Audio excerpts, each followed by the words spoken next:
প্রথমে আমি যেটা বলতে চাই যে আমরা সবাই জানি এই নির্বাচনটা স্রেফ আরেকটা নির্বাচন না, এটার একটা বিশেষ ভূমিকা আছে। আহ, দীর্ঘ কি বলে 3 টার্ম বাংলাদেশের মানুষ ভোট দিতে পারে নাই, তারপরে 24-এ একটা বড় গণ অভ্যুত্থান হয়েছে এবং গণ অভ্যুত্থানের পরের সরকার হচ্ছে আমরা।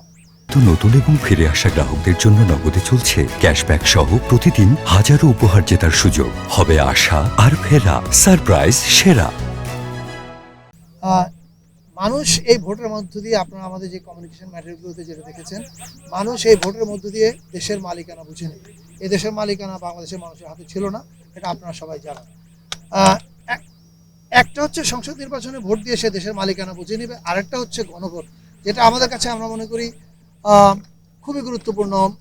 হয়তোবা সংসদ নির্বাচন হচ্ছে গুরুত্বপূর্ণ এই অর্থে যে এটা আমাদের ভবিষ্যতের বাংলাদেশের পথরেখা নির্ধারণ করবে। আহ, এই কাজটা মানে এই দুইটা নির্বাচন যেন মানুষের কাছে আমরা মেসেজটা পৌঁছাতে পারি, সেই মেসেজ পৌঁছানোর জন্য এই ভোটের গাড়ি কার্যক্রম চলছে। এবং একই সঙ্গে তথ্য মন্ত্রণালয় অনেকগুলো কার্যক্রম করছে, এটা রিজন আপা একটু পরে বলতে শুনবেন। আমরা বিশ্বাস করি অনেক বাধা আসবে, বাংলাদেশ গণতান্ত্রিক ধারায় যাক, এটা যারা চায় না তারা নানা রকম বাধা সৃষ্টি করবে। আমাদের এই বাধা অতিক্রম করে নির্বাচনের দিকে আগাতে হবে। এখন এই বাধা যেগুলো সৃষ্টি হচ্ছে সেগুলো দেখবার দায়িত্ব স্বরাষ্ট্র মন্ত্রণালয়, আমি নিশ্চিত তারা সেগুলো দেখবে।